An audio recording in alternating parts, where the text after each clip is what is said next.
dobry. No to mamy pierwszy śnieg i to jeszcze w listopadzie.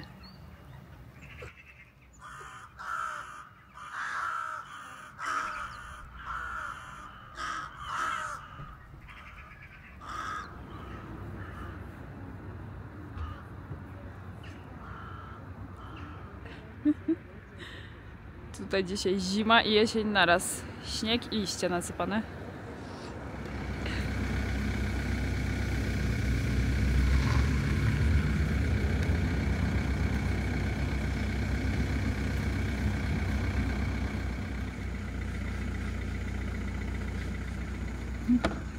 Gotowe. Odwiozę ci do domu, chodź. Dojdę tyle.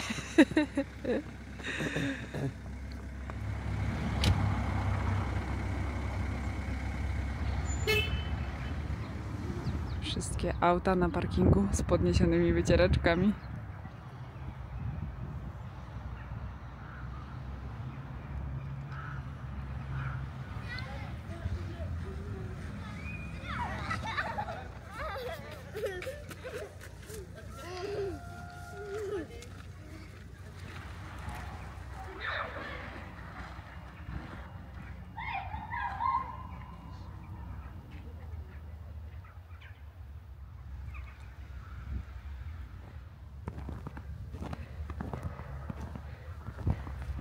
Ubrałam się ciepło, wyciągnęłam śniegowce i idę nagrywać mimo mrozu i wczesnej pory, bo nie wiem, jak długo się ten śnieg utrzyma. Za parę dni już pokazuje nam prognoza słoneczną pogodę, żeby chociaż tego śniegu trochę było do vlogmasów. Czasem się zdarza, że mamy białe święta, a czasami taki porządny śnieg jest dopiero w styczniu i w lutym, także nie wiem, więc korzystam póki jest.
Ciepłe.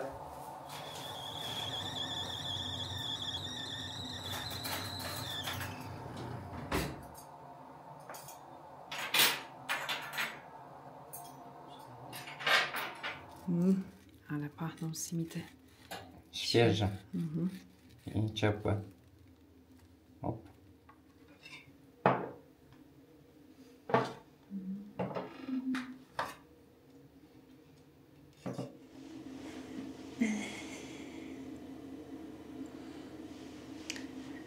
Günaydın, dzień dobry.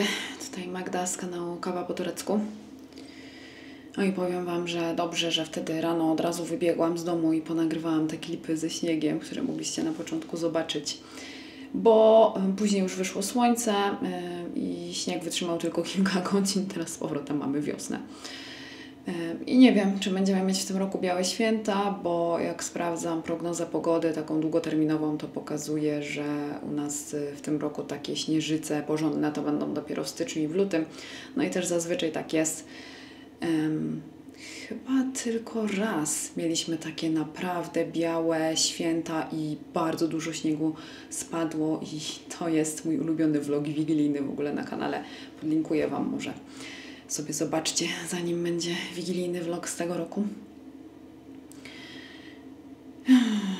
No ale ja nie o tym właściwie, wiecie co, minęło kilka dni od kiedy tamte klipy nagrałam i jakoś tak się nie mogłam ostatnio przemóc, żeby wziąć kamerę i nagrywać dalej, bo po prostu jestem w kiepskim nastroju i jak mam gorszy humor, to raczej unikam mówienia do Was. Raczej staram się zawsze Wam pokazywać te ładne, miłe tutaj chwile, ale na emigracji nie zawsze jest miło i ładnie. Więc pomyślałam, że po prostu Wam dzisiaj o tym powiem, się z Wami tym podzielę i tyle. No to też jest część mojego życia tutaj. Grudzień to jest dla mnie po prostu trudny czas zawsze tutaj na emigracji. Jest mi po prostu zawsze przykro, mimo że staramy się jak tylko się da oboje, to nie jesteśmy w stanie tutaj odtworzyć tego klimatu świątecznego, który ja pamiętam z Polski. I nie możemy też, nie mam po prostu takiej możliwości, żebyśmy spędzili razem te święta w Polsce ze względu na Nurego pracę. Jak już wiecie, Nur jest nauczycielem i ogromnym plusem tego jest to, że mamy wolne całe wakacje, więc możemy całe lato co roku spędzać w Polsce, co też zazwyczaj robimy. Widzicie to na vlogach. I jestem za to naprawdę bardzo wdzięczna, bo wiem, że wiele ludzi nie ma po prostu takiej możliwości, nawet gdyby tego bardzo chciało. Ale z drugiej strony później, jak przychodzi grudzień i czas świąteczny, to odbija się to na nas, bo w związku z tym, że Nuri ma tak dużo wolnego latem, czy też w jakieś ferie zimowe i święta tutaj te tureckie, to nie może później już w roku szkolnym wziąć urlopu. A dlatego, że tutaj wyznaniowo w większości w Turcji są muzułmanie, świąt Bożego Narodzenia się nie obchodzi. Te nasze świąteczne tradycje gdzieś tam Turcy przejęli jako noworoczne, obchodzi się tutaj Sylwestra, Nowy Rok, a w święta Bożego Narodzenia tutaj wszyscy normalnie idą do pracy. Nur jest wtedy w pracy. I naprawdę sprawdzaliśmy już różne opcje i po prostu nie ma takiej możliwości, żeby Nuri w jakiś sposób mógł w tym czasie nie iść do pracy, a już tym bardziej wyjechać za granicę, nie robiąc sobie przy tym żadnego problemu. Ustawa jest jaka jest i po prostu wierzcie mi, że gdybyśmy w końcu wymyślili, jak to zorganizować, to już byśmy byli spakowani, już byśmy na te święta lecieli, ale po prostu nie jest to możliwe i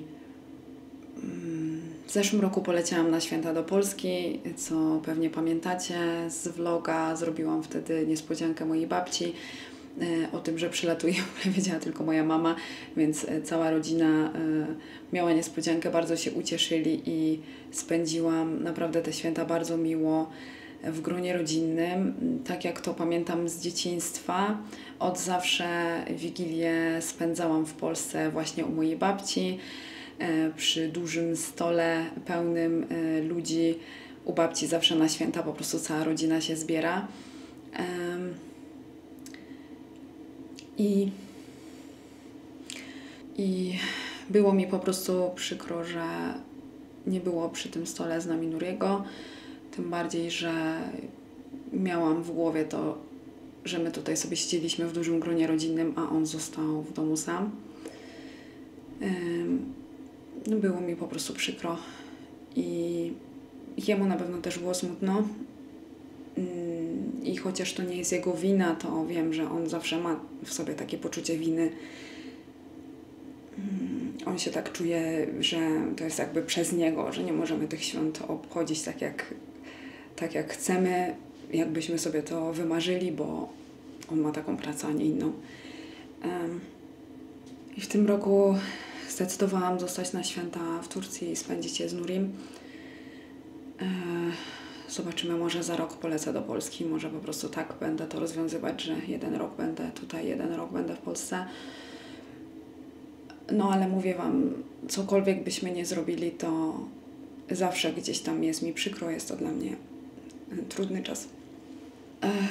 Taki gorzko-słodki czas teraz dla nas i myślę, że nie jesteśmy w tym sami. Bardzo dużo ludzi mieszka na emigracji, jest w podobnej sytuacji, więc na pewno dobrze mnie rozumiecie i wszystkim tym osobom, które też są teraz w takim nastroju, przesyłam takie wirtualne uściski. Trzymajcie się jakoś.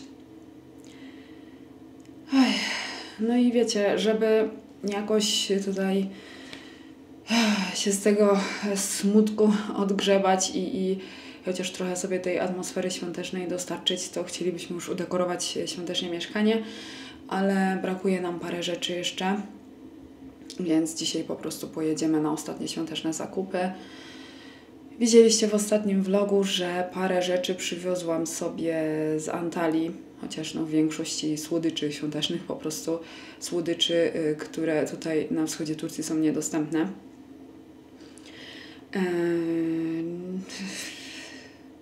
To też jest duża trudność dla mnie, że akurat mieszkamy w takim regionie bardziej konserwatywnym. Trudno tutaj o takie świąteczne rzeczy. Gdzieś tam na zachodzie Turcji, w większych miastach, w ogóle w miastach turystycznych dużo większy dostęp jest do tego wszystkiego. Tutaj też nie jest już w tej chwili aż tak źle, jak było te kilka lat temu. Coraz więcej rzeczy się pojawia, ale na przykład tutaj w Ercisz, gdzie mieszkamy, nie ma szans, żebym znalazła cokolwiek świątecznego, mimo że to jest dość duże miasto, tu jest około 170 000 mieszkańców.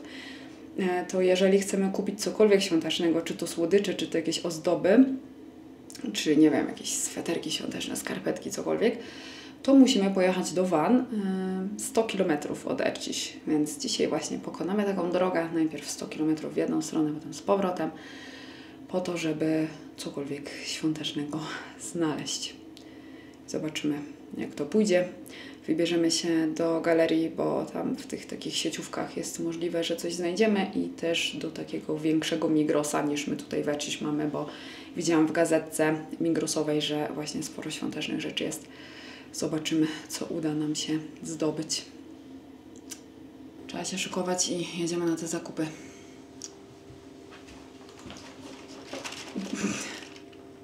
Koniec tego smucenia. Czas na poprawę humoru. Otwieramy kalendarze? Czekolada to najlepszy poprawiacz humoru, co? Tak, tak jest.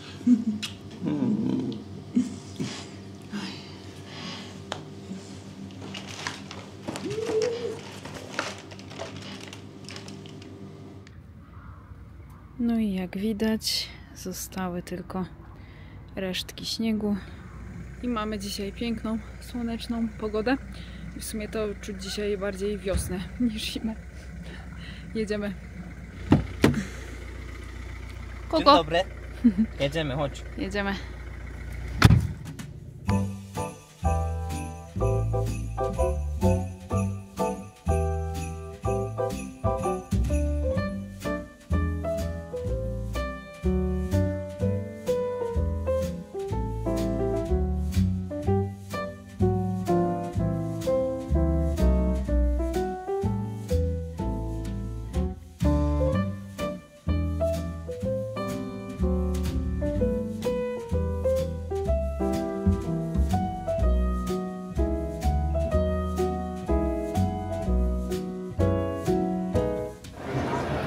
Powiem Wam, że to nie był najlepszy pomysł, żeby przyjechać tutaj w weekend. Jest bardzo tłoczno, tak dużo ludzi.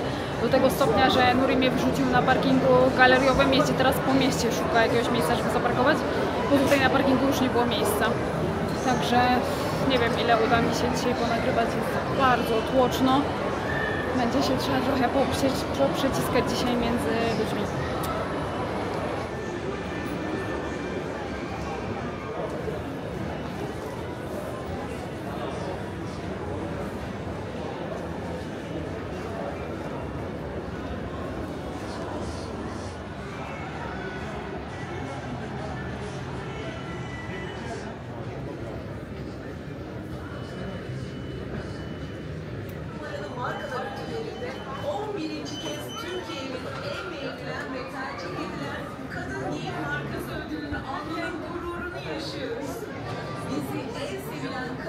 Markası olmaya layık gören tüm müşterilerimize sonsuz teşekkürler. Tutaj stoisko świąteczne w Migrosie. Różne bombki. Takie. Taki stroik. On się chyba świeci.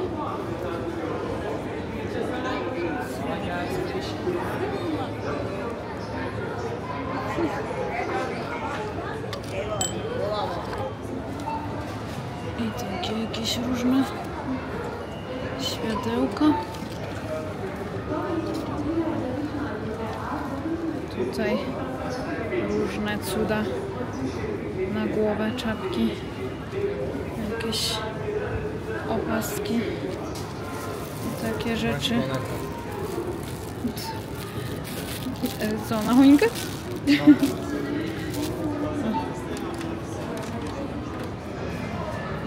Kupujemy? Aha.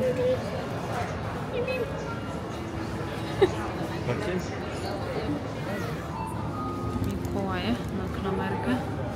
Jakieś różne ozdoby. Tutaj też trochę świątecznych słodyczy, chociaż ten Lindor malutki. Ile to ma gram? 137. 185 lir. Wydaje mi się, że drogo. Toffee świąteczne. Co tu mamy? Jakieś trufle, Ferrero Rocher, Raffaello. Tutaj takie cukierki czekoladowe. I tutaj mamy jeszcze te Ferrero Rocher i tutaj Kinder Bueno. A tutaj koszyki sylwestrowe. Gotowe takie pakiety z różnymi przekąskami, słodyczami. No proszę. A to nawet żywe. W Turcji życzenia świąteczne to życzenia na Nowy Rok. Szczęśliwego Nowego Roku. Można by było to przetłumaczyć. Mutlu Illaż. Kolejna wystawa sklepowa. Karadża.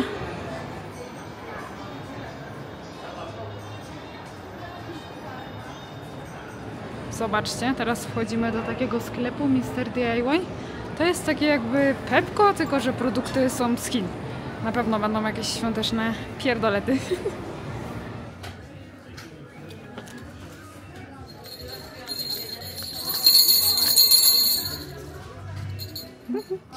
To jakie fajne.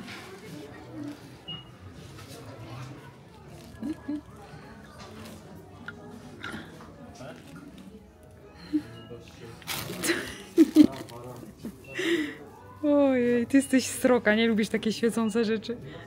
No. A to co jest? Opaski znowu. Okulary są też. Znowu te świecące cuda.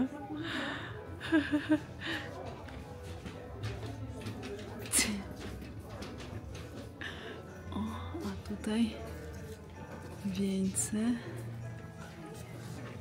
Takie.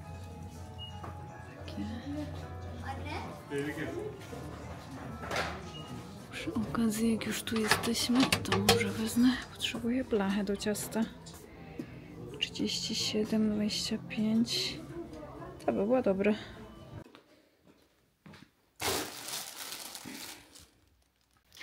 I wróciliśmy z zakupów. Udało mi się zdobyć trochę dekoracji, ale dekoracje to może Wam pokażę w następnym vlogu, jak będziemy dekorować mieszkanie. I złapaliśmy też trochę słodyczy jeszcze, chociaż bardzo się cieszę, że przywieźliśmy tamte Mikołaje i kalendarze adwentowe z Antalii, bo takich rzeczy, tak jak się spodziewałam, tutaj w Van nie było. Ale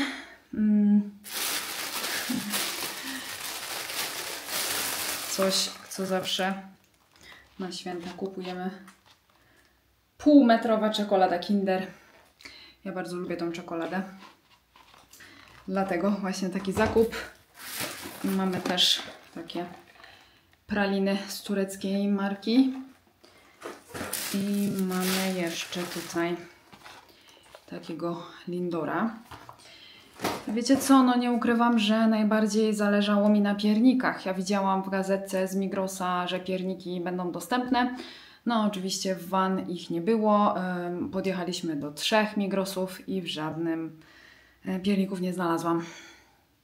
No ale mam zamiar na święta upiec po prostu ciasto piernik, więc no bez takich ciasteczek, pierniczków się obędziemy. Chociaż bardzo lubię takie z nadzieniem. Ale słuchajcie, najważniejsze co kupiłam. Tada!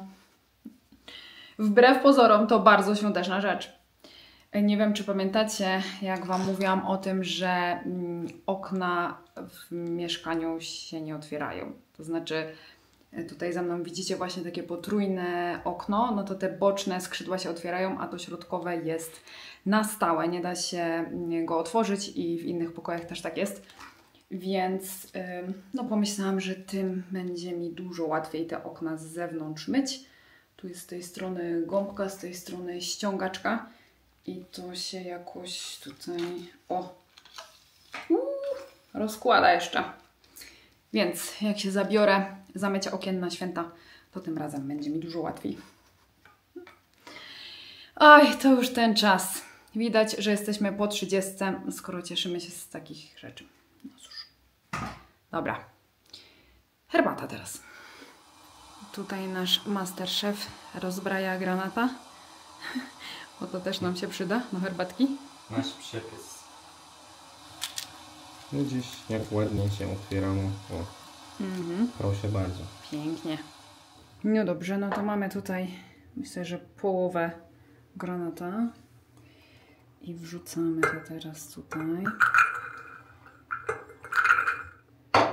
Do tego dodajemy pomarańcze.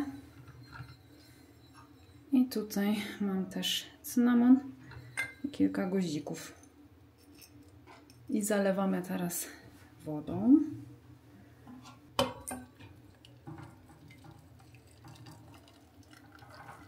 I do tego dodamy jeszcze torebkę czarnej herbaty, a potem wszystko będziemy dosładzać miodem. No, może dwie. Masz rację. Żeby było mocniejsze. I zamykam. Niech się zaparzy. Taki mamy kadr, bo mam trypoda za niskiego. Pijemy.